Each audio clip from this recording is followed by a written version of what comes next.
So let's talk about Joel Embiid and his statements over the weekend about Team USA. And in my opinion, this is just another example of a loser's mentality. Now, I'm not saying he can't win a championship, that he can't get to an Eastern Conference Finals. But it's stuff like this that bothers me about Joel Embiid because I see his potential. He's phenomenal in the regular season. We know him to be an MVP-like player. But when it comes to the playoffs, the numbers drop off. I don't want to hear about injuries. I don't want to hear about, oh, he's got this going on. Everybody's got something going on when you get to the playoffs. Last year, you played the New York Knicks. Julius Randle was out. You had Maxey. In my opinion, you probably should have won that series and you still lost. Go back to 2021 against the Hawks. I don't want to hear about, oh, Ben Simmons wasn't that good. He was an all-defensive player. So let's cut that. What happens? You have a 28-point lead in Game 5 and you're building against the Hawks and blow it. And in Game 7, you're building, you can't win that game to get to the Eastern Conference Finals. We go back to last year against the Celtics. What happened in Game 6? Joel Embiid did not score in the final 6 minutes of that game. Jason Tatum was shooting bricks on bricks, and it was horrendous to watch. In the last 5 minutes of that game, he scores and hits his threes and sends it back to Boston, and we know what happens. Tatum goes out for 51. So, in my opinion, I'm going to read the quote in a moment. Joel Embiid, if you want to be good, just focus on the right habits when it comes to winning. Because it's the intangibles that are concerning me when it comes to Embiid. I think he's talented. I think he's a top 10 player. I think top 5 is pushing it. You can be mad at me all you want, but you got to get to the conference finals at some point. You got to get to the NBA finals. You've had talent. You had James Harden. You had plenty of opportunities to get there, and you just didn't get it done. I still see Al Horford out here strapping him up. It doesn't make any sense. Even in 2017, when they played the baby Celtics, they lost in 5 games, and Kyrie Irving, Gordon Hayward did not play in that series. You had a good roster then. So it's just, I don't want to hear the excuse about Embiid. I think he's, in my opinion, probably one of the most protected superstars out there. But when it comes to these things and these statements, you're playing for the USA, and you should be out there I'm not saying he doesn't give it his all, but out there not making these statements about, oh, this team is old, we might not win the gold medal. I don't like that energy, because if you represent America, you got to be out there trying to win. If you're not out there trying to win, just step to the side. It's okay. Anthony Davis has been better than him. Even LeBron James at age 39 has been the best player for this USA men's team. It's been obvious to watch. But when I see this, here's what Embiid had to say. You look at the talent that the U.S. has, but there's equal talent on other teams. And the talent that's on the U.S. team, you also got to understand most of those guys are older. The LeBron now is not the LeBron that was a couple years ago. So it's a big difference. Everybody will also tell you, and you can see for yourself, the athletic LeBron, dominant that he was a couple years ago, is not the same that he is now. I think people get fooled by the names on paper, but those names have been built throughout their career. And now they're older. They're not what they used to be. Now, here's my whole issue with this. First, it looks really bad because the past 2 games, LeBron James was fantastic down the stretch. And B didn't look that good against South Sudan. And I'm just trying to figure out, my guy, you said you could be the GOAT right now. For whatever reason, you wanted to make that comment.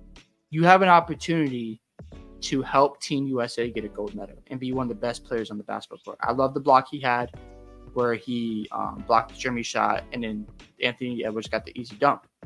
But these questions keep coming up about your performance when it matters. And if you're not showing up in these moments, how can we trust you with the Sixers when you got a Paul George, you got Maxey out there, and you're not showing up in these moments? How can we trust you in the playoffs?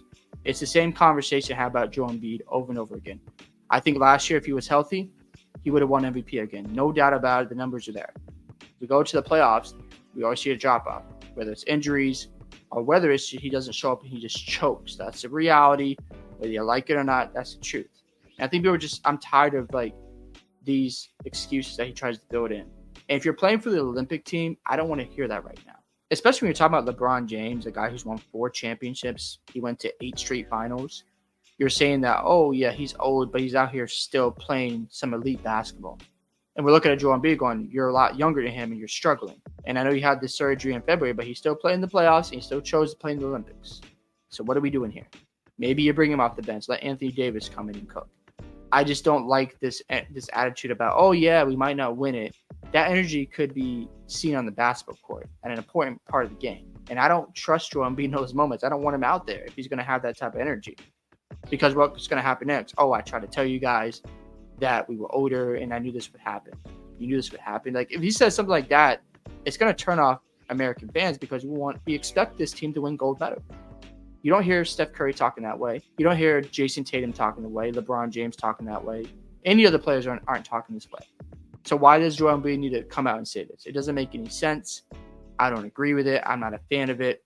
I just think Joel Embiid needs to stay quiet and let his game do the talking, because all we see is a phenomenal season.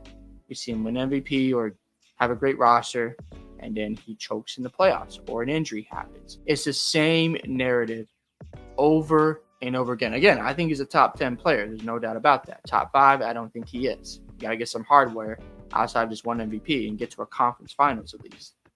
But if you're going to throw out these statements and then the players are reading them, like, I don't want you around us. We're trying to win here.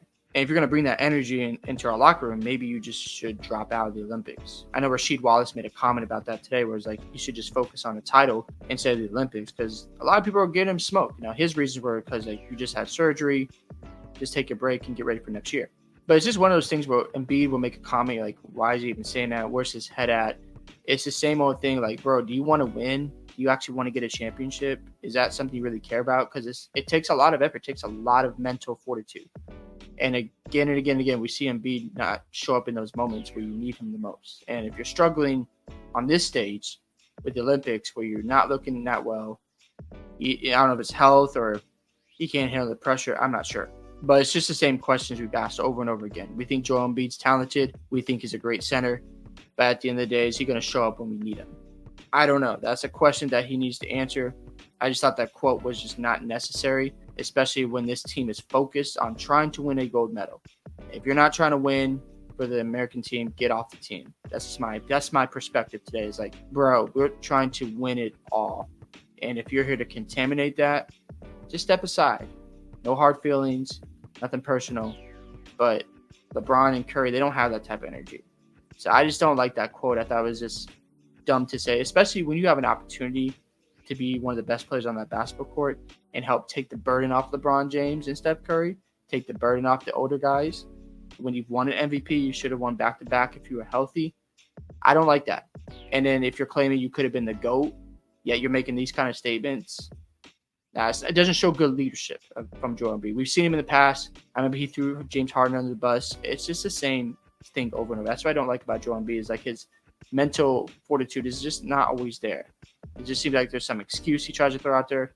Talked about how the Celtics, benefit from an injured Eastern Conference. Not like you guys took advantage either, because again, Julius Randle was not playing for the Knicks and you lost in the first round. Like, let's stop this. If you want to be good, go out there and show it. Because again, I think he can be great, he can be phenomenal, but when it comes to the playoffs, he has shrunk in the past. Those are just the facts. You can say whatever you want. Like I said, the Hawks, that was terrible. 2017 against the Celtics didn't work out. It was 2018 actually. I'm sorry, 2018 when they had Baby, Tatum, second year Jaylen Brown, and Terry Rozier was cooking, and you had a vet in Al Horford and no Kyrie or Gordon Hayward, and then you had the Celtics situation last year. You should have closed that series. Now we just had this past season, so it's just getting obnoxious at this point and annoying, especially when we see his greatness. But it's just the same narrative over and over again, and hopefully Embiid can figure it out, because man, the Sixers are under a ton of pressure this year. If you had to ask me the teams that are under the most pressure this coming up season, I'm going to say first off the Phoenix Suns, the Milwaukee Bucks, and the Philadelphia 76ers. Those teams are under a lot of pressure to get the job done. Hope you guys enjoyed this video today. Thanks for sticking to the end. Love to hear your thoughts on what Joel Embiid had to say about Team USA. Do you like the comments? Do you not like the comments? Also, don't forget to like and subscribe to the channel, and I'll see you in the next one.